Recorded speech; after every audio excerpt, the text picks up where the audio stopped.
앞에서 말씀드린 것처럼 이런 이제 6단, 수신단에서 듀플렉서, LNA, 밴드 패스 필터, 믹서, 밴드 패스 필터, 믹서 이런 구조로 가지는 시스템이 있다고 하면은 아까 말씀드린 것처럼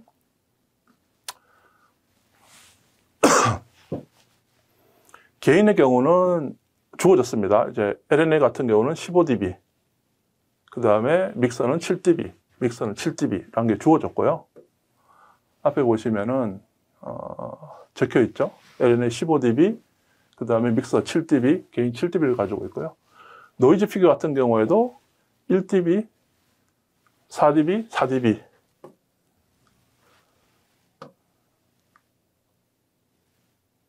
이런 식으로 주어졌죠. 그래서 여기도 노이즈 피규어를 dB로 1dB, 4dB, 4dB 표에 그냥 표시를 하면 됩니다. 그런데 수동소자, 듀플렉서나 밴드 패스 필터 같은 경우에는 게인이나 노이즈 피규어가 안 적혀 있죠. 안 적혀 있는데 수동소자 같은 경우는 게인은 그 소자가 가지고 있는 인서션 로스를 역수만 해주면 됩니다. 그래서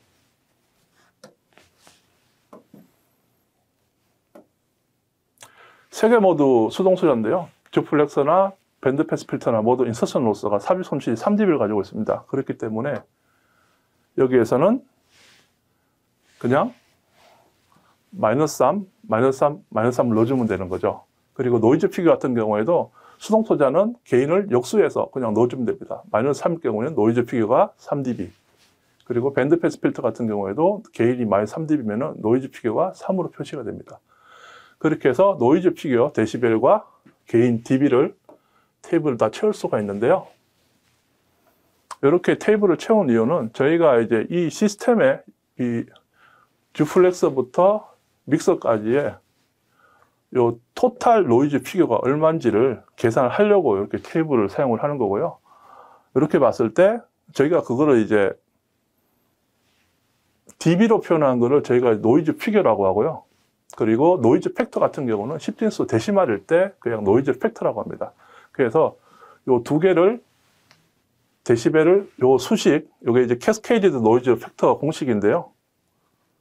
이게 어떤 뜻이냐면은 요 시스템의 전체에 노이즈 피규어를 합산을 해주는 거죠. 합산을 해주는데 그냥 더해주는 게 아니고 요 수식에 의해서 노이즈 팩터는 이제 그거는 엄밀한 캐스케이디드 노이즈 팩터죠. 요 시스템을 전체를 합산한 노이즈 팩터가 되는데 F1, 그 다음에 G1, F2, G1 곱하기 G2분의 F3 마이너스 F1 이런 식으로 수식을 활용을 하게 되어 있는데요. 여기서 F1은 노이즈 팩터 1단이죠. 요게 이제 F1이 되는 거고, 그 다음에 요게 게인이죠. 1단의 게인이 G1, 그 다음에 여기 F2, 요게 G2. 이런 식으로 이제 계속 이제 단수를 늘려가죠. G3. 해서 요 수를, 요 숫자를 요 있는 수식에 넣어주면은 이제 캐스케이드 노이즈 팩터가 그냥 계산이 되게 되어 있습니다. 그래서 이 시스템의 전체의 노이즈 팩터가 어떻게 되냐를 구할 수 있는데요. 이걸 넣어주면 되죠. 첫 단 1. 요거를 이제 F1을 여기 넣어주면 2가 되고요. 그 다음에 0.5. 여기 0.5 있죠. G1 넣어주고, 그 다음에 1.26. 여기 넣어주고요. 마이너스 1. 수식 그대로 넣는 거죠. 그리고 요 다음 단은 0.5 곱하기 31.6분의 2.1. 31.6은 여기서 온 거죠. G2. 이렇게 계산하시면은 이제 결론적으로 2 플러스 0.5에서 이제 0.0632 이런 식으로 2.8758의 캐스케이드 노이즈 팩터를 구할 수가 있습니다. 근데 저희가 통상적으로 시스템 분석을 할 때는 데시벨을 많이 사용하죠. 데시벨로 환산을 해줘야 되는데, 이걸 할 때는, 여기 10 로그, 캐스케이드 노이즈 팩터를 여기 넣어주면은, 여기 dB로 환산이 되죠. 제게 이제 dB 환산할 공식이 10 로그하고 값을 넣어주면 dB로 바뀌게 돼 있으니까요. 그렇게 되면은, 요 캐스케이드 노이즈 팩터가, 2.8758일 때, 요걸 dB로 바꾸면은, 캐스케이드 노이즈 피규어는 4.5875 dB가 됩니다. 이게 무슨 뜻이냐? 이게 좀 의문스럽죠? 근데 그건 좀 이따 설명을 드리고요. 아까 제가 설명을 하나 안 드린 게 있는데, 요 데시벨로 계산하기 전에 요 노이즈 피겨 dB나 게인 dB를 여기 노이즈 팩터 게인 이제 10진수로 바꿔야 되는데요. 그렇게 바꾸실 때는 여기 있는 이제 환산표를 보시면 되죠. 노이즈 피겨가 3이다. 3dB일 때는 10진수로 바꾸면 2가 되는 거죠. 그래서 2를 저기 넣어주는 식으로 넣어주게 되는 거고요. 그 다음에 게인이 15dB다. 그러면은 10dB 플러스 5dB가 되는 거죠. 그렇게 되면은 10dB는 이제 10배가 되는 거고, 데시말로 바꾸면은 여기 10dB는 10배죠. 그리고 5dB는 3.16배니까 로그에서 더하기는 10진수에서 곱하기가 되죠. 그렇게 되니까 31.6이 되는 겁니다. 그렇게 해서 이 표만 있으면은 데시벨을 일반 10진수로 쉽게 바꿀 수가 있고요. 그래서 아까 말씀드렸던 노이즈 피겨 dB나 게인 dB를 이렇게 쉽게 환산할 수 있습니다. 이 환산한 값을 가지고 이 캐스케이드 노이즈 팩터 공식에 넣어서 캐스케이드 노이즈 팩터를 구하고 그 값을 가지고 이제 데시벨로 환산해서 데시벨 노이즈 피겨를 환산해 볼 수 있는 거죠. 그래서 여기서 이제 노이즈 피겨 계산까지 해서 노이즈 피겨가 뭔지 그거를 이제 확인을 할 수 있었고요. 이걸 확인하고 나시면은 두 번째 문제가 그거였죠. 다단 시스템에서 왜 LNA를 사용을 해야 되냐라고 이제 한 질문이 아까 같이 있었는데요. 그게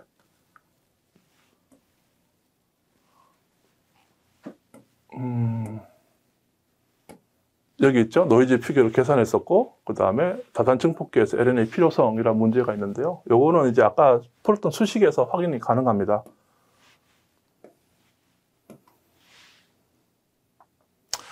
여기 보시면은 캐스케이드 노이즈 팩터를 계산할 때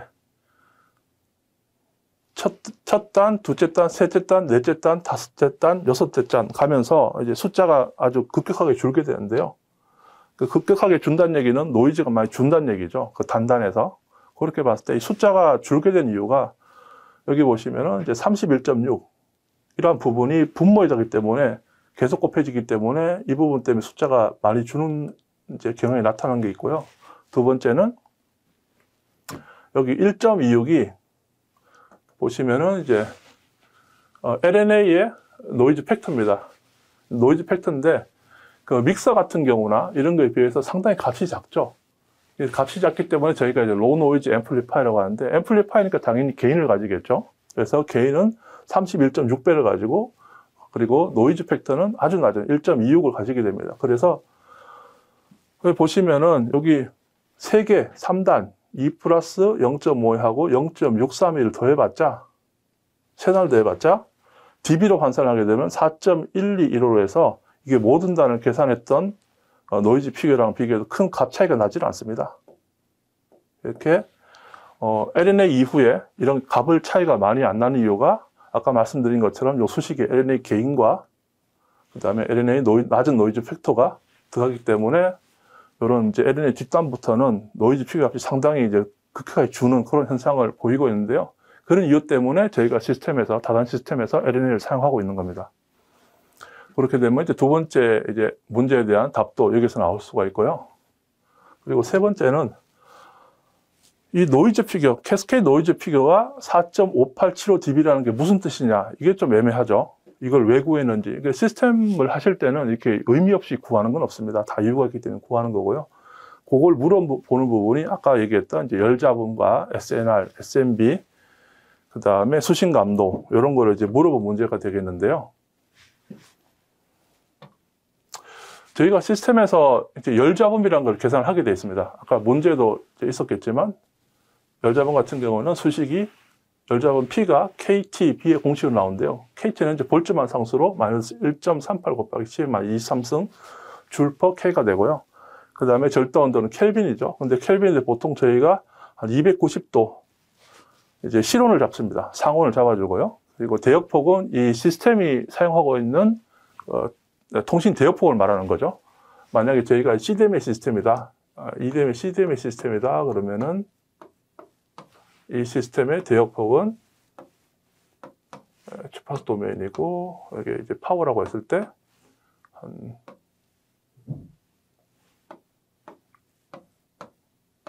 여기 한 1.2688메가.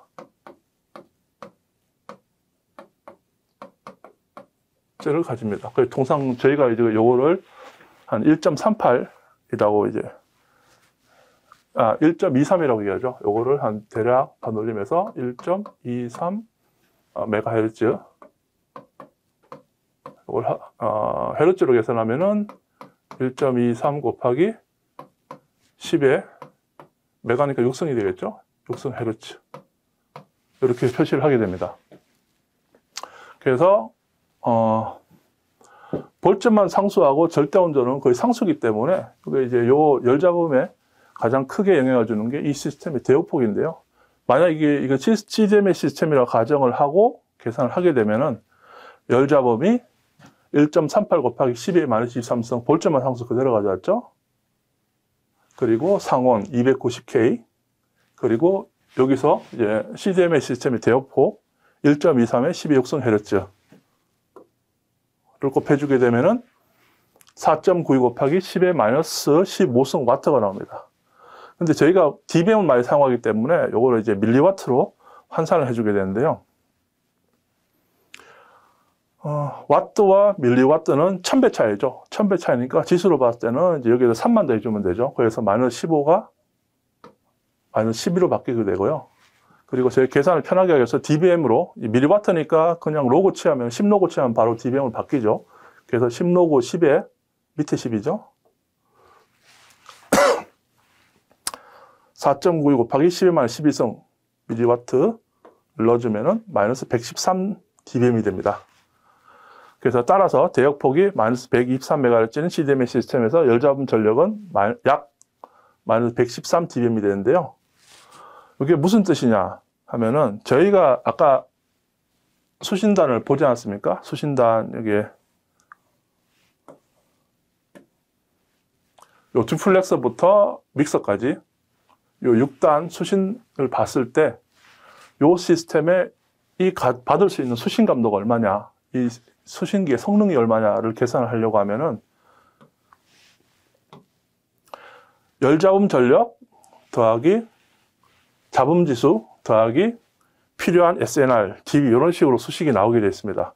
그렇게 되면은 저희가 지금까지 계산했던 그 잡음지수 있죠? 아까 계산했던 게 4.6이었나요? 4.58이니까 이걸 4.6으로 잡고요. 이걸 4.6 dB 가 되는 거죠. 그리고 열잡음 전력이 아까 얼마였죠? 마이너스 113 dBm.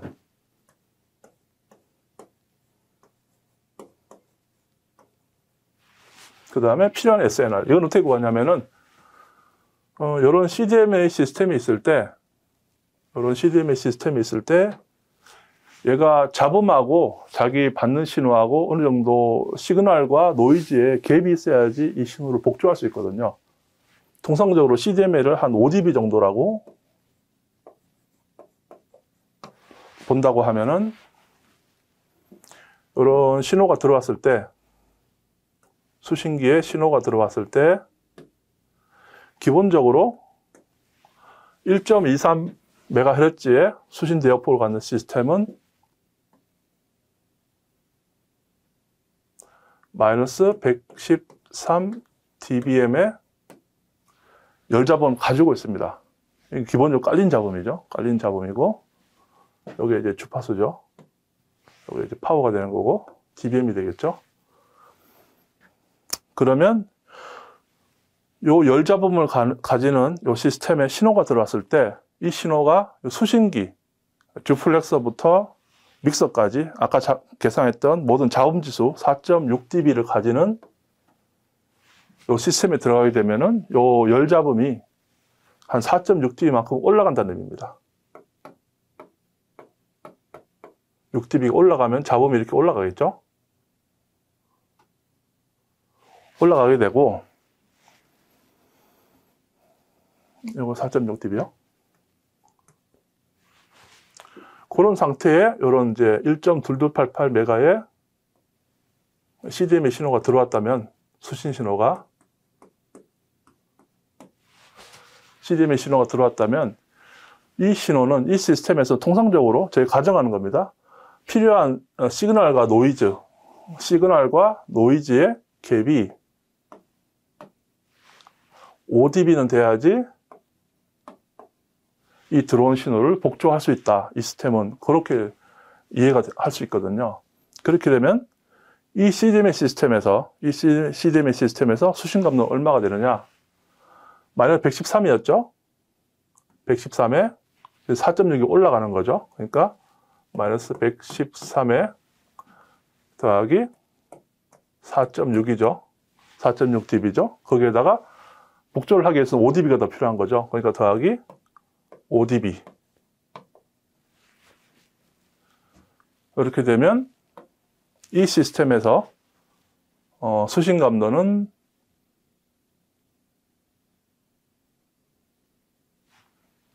마이너스 103.4인가요?